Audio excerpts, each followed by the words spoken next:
Welcome to Your Ultimate Life podcast, where we help you break free from mediocrity and create a life of purpose, prosperity, and joy.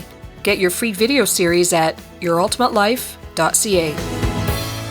Welcome to Your Ultimate Life, or at least to the creation tools to create everything you want in life. Now, this background, let's talk a little bit about this. I hope you're watching the video. I asked Dolly, the new one, to create a picture of someone experiencing insecurity. And today I titled this, Insecurity is Inevitable. And this is what it came up with, a person feeling insecure. And the first one, had his face in his hands, and I wanted to see the face. So I asked him to do that. And again, I hope you're watching the video. And if you're not, go to YouTube and watch the videos. I picked these backgrounds on purpose, and I told it to use synth wave colors. And so there's these neon bright colors and so forth. Insecurity is inevitable. What do I mean by that, and what does it have to do with creating your ultimate life? Well, creating your ultimate life by its very nature is a daunting, or I won't even say is a daunting, frightening task full of disappointments, crash and burns, and everything else. And the last episode, we talked about, brokenness can be beautiful, and all the ways that brokenness, from mental illness to physical illness to financial stuff to relationship stuff, can all feel catastrophic. And then we talked about how to get past it. Today, I want to talk about a particular thing. Insecurity is obviously a hallmark of adolescence growing up, and I had that in spades.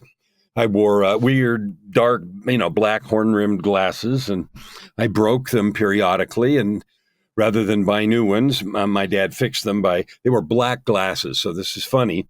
There was a piece of plastic, because they broke here at the bridge of nose. So he put a piece of white plastic over the top and screwed it in with little jeweler's screws. Now, the repair was quite ingenious, but wearing black horn-rimmed glasses with a piece of plastic holding the nose together was added to my embarrassment and ostracization. Ooh, what a word. Woo! Ostracization at school, being laughed at and being out of touch and out of everything, out of cliques and everywhere else. So I was already insecure. I didn't blossom physically until very end of high school, literally junior, even senior year. I reached puberty late. I had skipped a grade in first grade. So I was already young. And, when you add all that together, guess what? I was the book nerd in high school. I lived in the library. I wore the weird glasses, and I'll give you a secret. I used to read at lunchtime. Gee, big deal. Guess what I read? I read the Encyclopedia of Chemical Technology. And the reason I read that is because it told you all kinds of chemical processes. Now, the thing I was fascinated about, and it won't be a surprise, I'd been messing around with chemistry since I was in the 6th grade. I got fascinated by that. And during those years, you could actually go to the Rexall drugstore and buy little bottles of chemicals. And they had a whole section of them, and glassware and beakers and flasks. And I used to save my allowance. Didn't have an allowance. I saved the money that I earned doing chores and go buy things. And there was a guy in my church who used to bring me occasionally discarded glassware from a lab he worked in. So gradually and a little at a time, I outfitted my lab. And of course, it seemed natural to me. One of the things I was interested in is explosives. How do you make gunpowder, and how do you make better gunpowder, and how do you make some pretty exotic explosives, nitrogen triiodide and mercury fulminate and potassium triiodide and some other things that were explosive of different kinds, contact explosives and things that needed a detonator and all that sort of stuff. Anyway, that's why I was reading the Encyclopedia of Chemical Technology, because there were chemicals called for in the creation of some of these things that I couldn't buy. And so then I would look up how to make them. And most of the processes were described as industrial processes and required equipment I didn't have, but there were some things that I could make. And I did. And that's why I was reading the Encyclopedia of Chemical Technology. Bottom line, none of that contributed to being secure and well-developed and all the rest in high school. On top of that, I was a band nerd, a music guy, and band nerds often hang out together, only I wasn't popular in the band either. Woe is me. No, I'm not saying that. It taught me a lot of interesting and valuable lessons. As I said last time, brokenness is beautiful, and one of my brokennesses was to be, all the way through high school, a complete outcast, loner, sit in the library, et cetera, et cetera. Learned a lot from that, read a lot of books, learned a lot about chemistry. So if insecurity is inevitable, and that in adolescence, that is an obvious thing. Every adolescent goes through it in more or less degrees. My wife, Joy, she was not that way. She was one of the very popular, well-adjusted kids. She went to lots of activities. She skated and danced and had tennis lessons. And she used to teach hockey players how to skate because she had done ice skating, figure skating for many years. And so she had some work doing that because she was a phys ed major for a while. But anyway, so everybody doesn't have it, but most of us have it to a lesser or greater degree. So let's set that aside as a normal part of rite of passage growing up. What about as an adult? What about transitioning to adulthood? What about changing jobs? What about establishing a new relationship? What about dating? What about moving into more or less financial secure territory? What about all these things that are transitions? Transitions often bring us insecurity. Insecurity in and of itself is nothing. It simply means you don't know exactly how to do something, and it's coupled with a fear that you'll do it wrong and be embarrassed. So that, we'll just use that working definition of insecurity. You don't know how to do something. You're afraid somebody else knows how to do it, and you'll be embarrassed or shown to be wrong or whatever, right? So it's inevitable that during some changes in our lives, we'll feel that. Think about, I know people that are older that have had relationships, and then the relationships ended, either death or divorce. And then they talk about, I don't know how to get back in the dating scene, as an expression of insecurity. Will I be rejected? Will I be laughed at? Am I too fat or thin or old or bald or out of fashion or whatever? So that insecurity, it comes from a basic doubt of our self-worth. Now, just because it is inevitable doesn't mean you can't get rid of it, doesn't mean it can't be discarded, overcome, or eliminated. It can. And that's why this is an episode here, because insecurity, when we live in that fear, and you know what I'm talking about. If you're watching the video, I'm pointing to my stomach, down here somewhere. We have this fear that we're not good enough, that someone's going to laugh, we'll be embarrassed, shown up, discovered, found out, whatever the right words are. When I had my bad habits, drugs and other things, I was always scared of that, going to be found out, et cetera, et cetera. Insecurity is something you can defeat. So let's talk about how to do that and why it's important.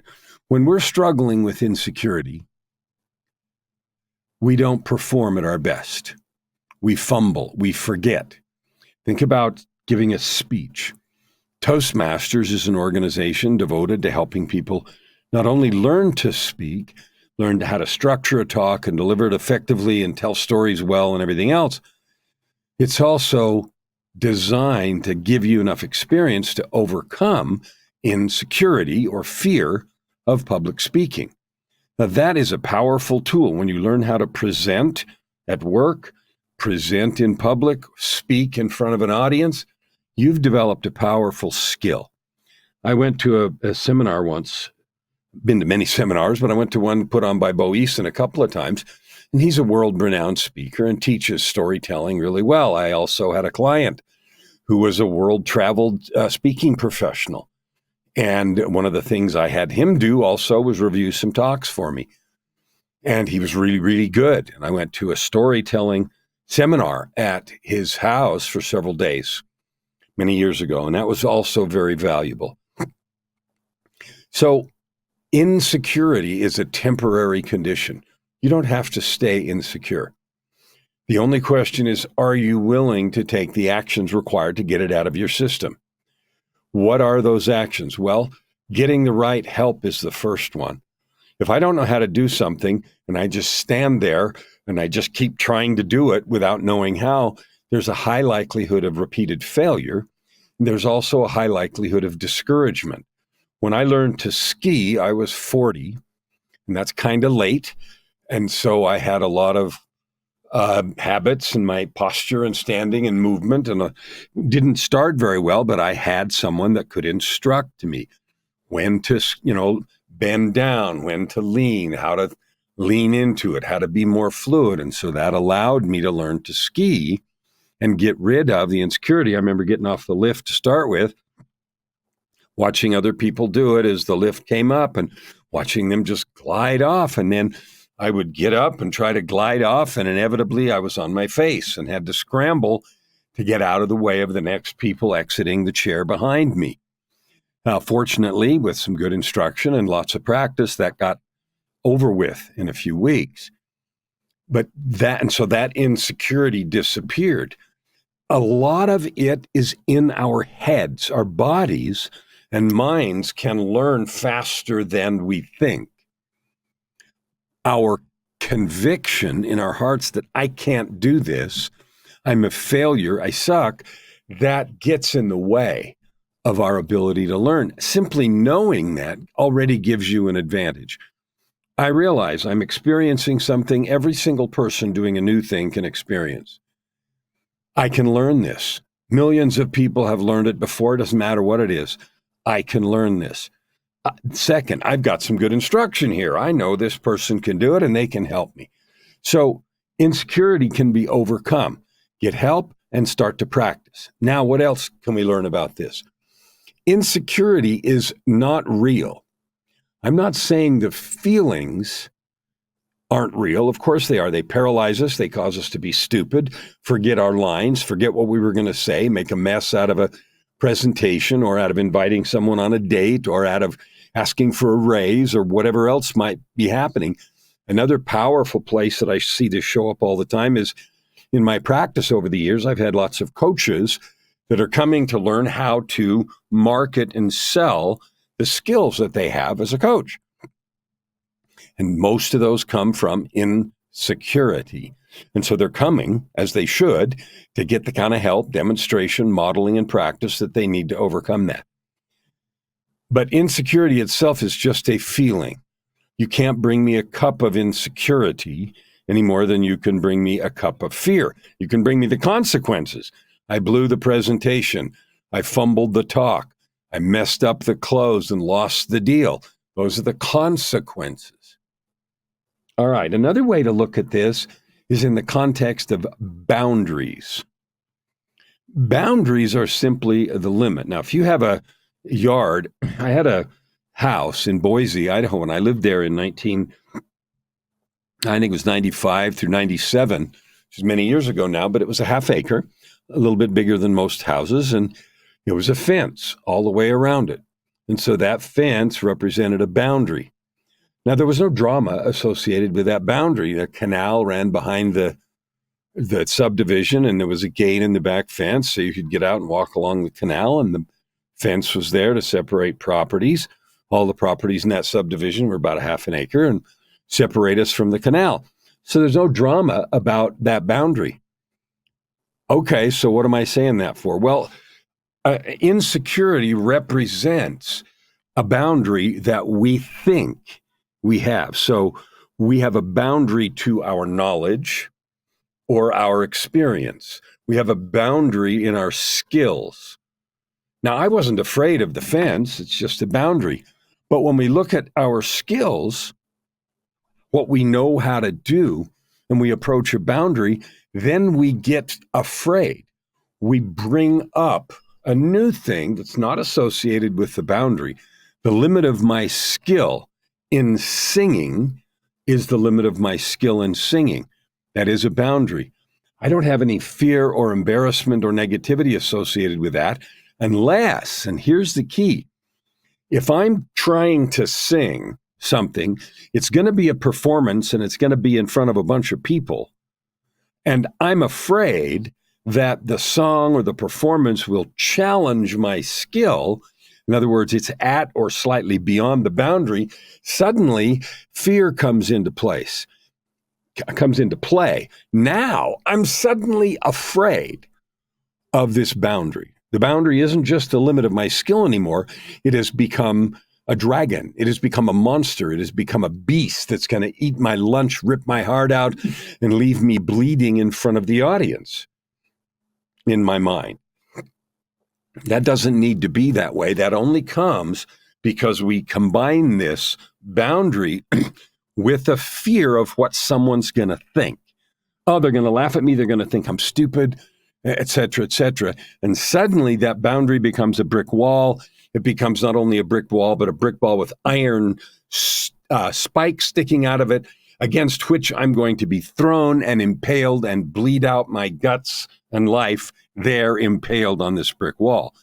And that's sometimes how insecurity or the fear of a boundary feels to us. I give you a very real example of that in my life that was so visceral, I was losing sleep. After I got out of I was in an industry, and the electricity industry, energy, for 30 years. From 1977 to 2007. During the last years of that was also years that I had addiction problems and other things.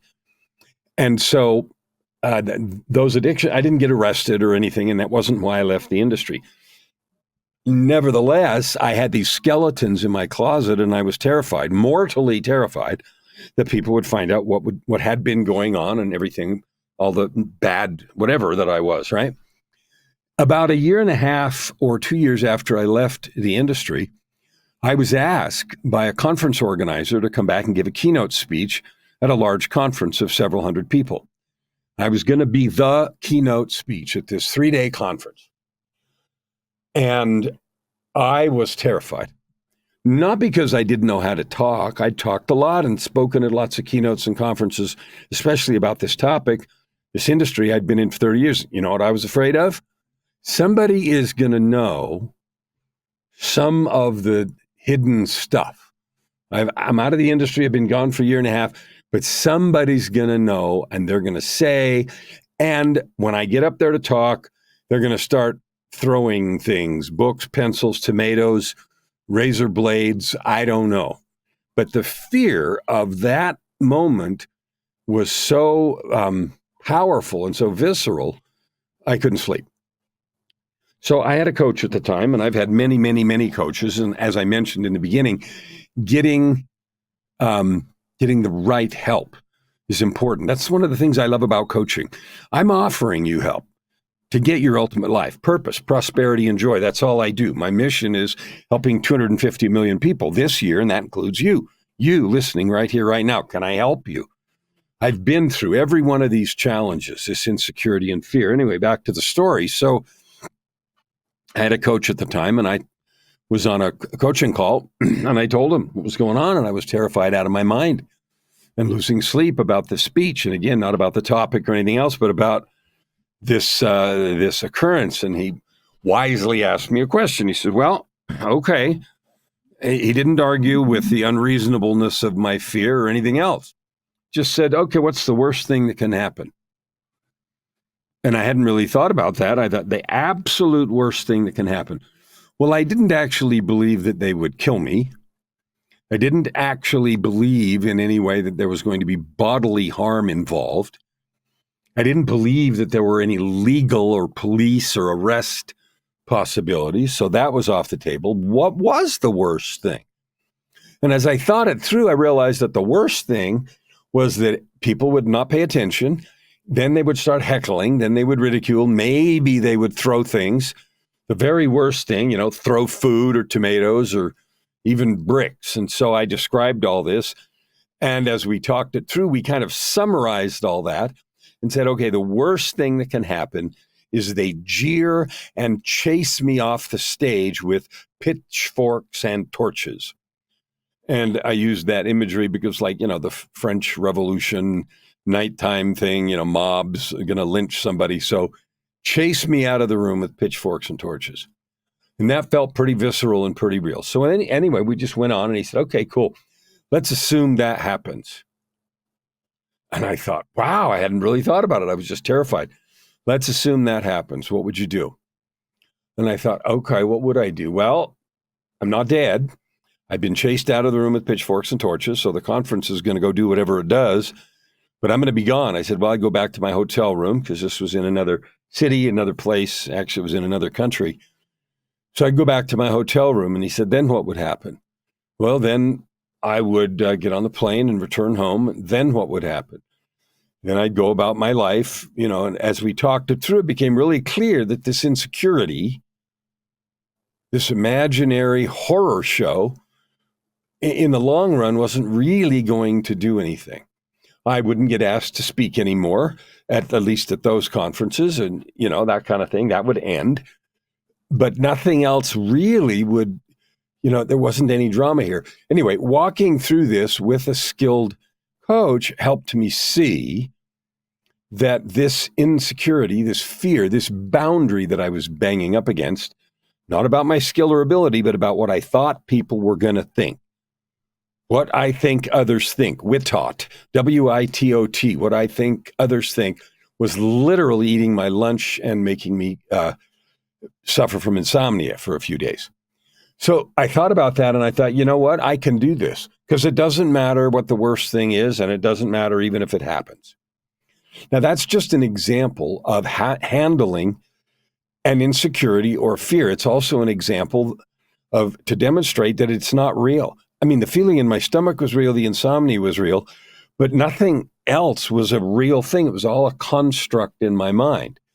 And when I thought about it later, I thought, very likely that they would bring pitchforks and torches and that sort of thing, or even that they would throw things. As it turned out, I gave the speech. Nobody did anything. I got applause, standing ovation, and I got invited back the next year. But that is an example of the terrifying fear of this insecurity.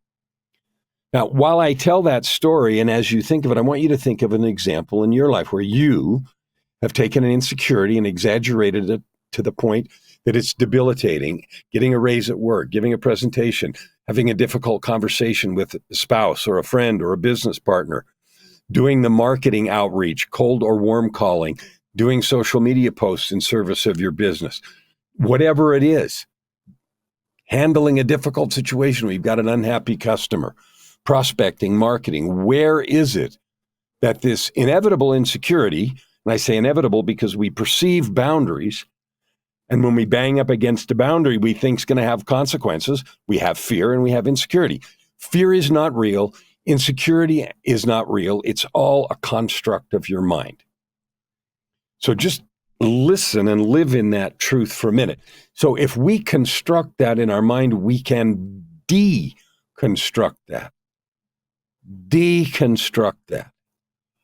That's the keys I want to give you, how to deconstruct insecurity and fear about anything. First of all, that exercise about imagining the worst thing, that's one way to think about it. And it certainly was effective for me in that case. Here's another way to approach this. Often we have this fear and insecurity when we think about taking on the whole project, a giant elephant, eating the elephant all at once. So another approach is little bites at a time. Let's say you're afraid of networking. You hate going to networking meetings because you're sure nobody wants to talk to you. Well, what if you just go and talk to one person? What if you go and invite someone with you so you have someone to talk to? And then while you're there, you say, well, hey, that looks like a person who's not going to bite me. All right. And you make a deal with your friend. In that case, it functions like what happened with me and the coach that I had at the time. Let's just go talk. I'll just talk to one person. That's an example of small bites. The three words that I use to think about getting rid of this insecurity and fear is love, action, and joy. Love, action, and joy. Let's talk about how those might work. If I had stood on that stage and assumed, like I could have, that everybody there loved me and they were dying to hear from me, then I wouldn't have felt that insecurity. It was my believing that they were laying in wait, ready to crucify me, that caused the problem. I could have thought just as well. And there were many in the industry, in the audience, that I actually knew. I knew them. I had seen them before, not recently, 3-4 years before, but I knew them. And so it was just as easy, would have been just as easy for me to assume that they were supportive, which in fact they were.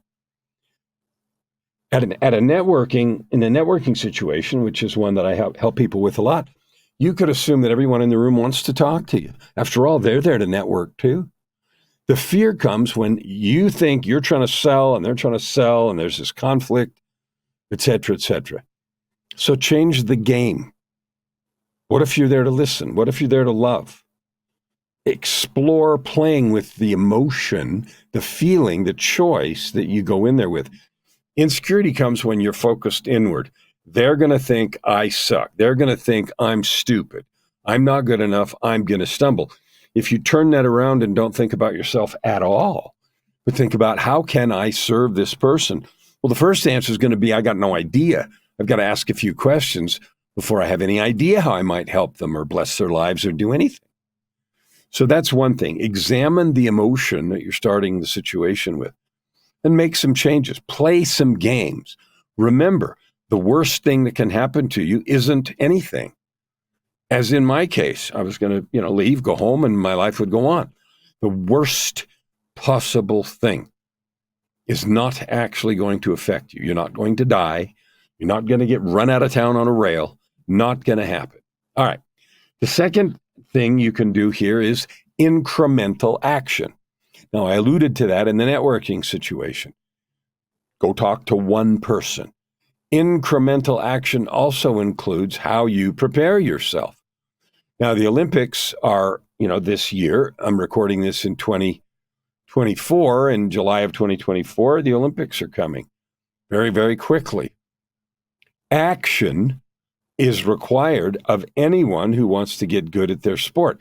So if you want to get good at being powerful, having zero insecurity, and banishing your fear, it takes action.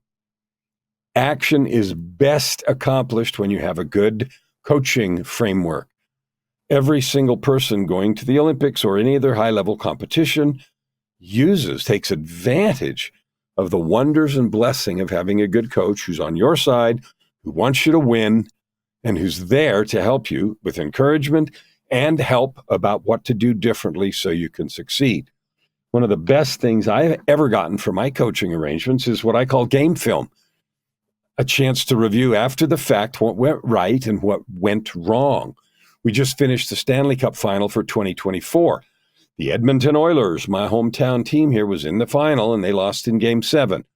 Of course, they will be reviewing and have reviewed that game film. Where did they miss an opportunity? What was something they could do better? Not for punishment or anger, but just to review so that fear can be reduced, so that insecurity can be banished, so that the focus is on action. The last little tip I have is about joy. When we assume the worst, it's hard to be joyful. If you choose to assume the universe is conspiring for your good and that no matter what happens, you're going to be okay, then it's easy to be joyful and have fun. It really is. I have a book called Walking Without Fear. Read that. I have another book, Living with Purpose and Power. They're full, absolutely full of practical, specific ways you can overcome insecurity, eliminate fear, and live your life boldly, clearly, with fun every single day. Now, I want to issue my 3 standard invitations. Number 1, go to the website on your screen, www.yourultimatelife.ca. I've got 5 master keys there that will radically change your life. Period. They will. If and only if you go get them and use them. The second thing is I want to share your story. I want to get to meet you.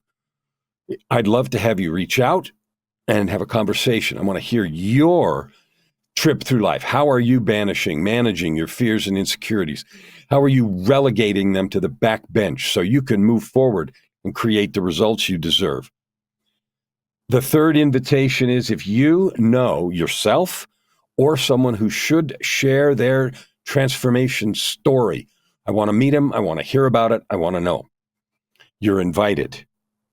Thank you for coming with me on this journey. I can make you a promise. Because I've walked this road, there's nothing that can keep you from creating the life you love. There's nothing that can keep you from enjoying every day. There's nothing that can keep you from the purpose, prosperity, and joy that are yours. You're a divine being with infinite power. Isn't it about time you grabbed it and used it to add good to the world, to experience joy, and to create your ultimate life? Open your heart and this time around, stand. Thank you for listening to today's episode.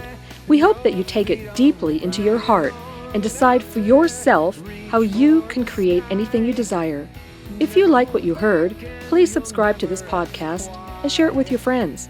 As always, we'd love to hear your feedback and topic suggestions. Until tomorrow, this is Your Ultimate Life with host Kellan Fluckiger. Stand with your heart.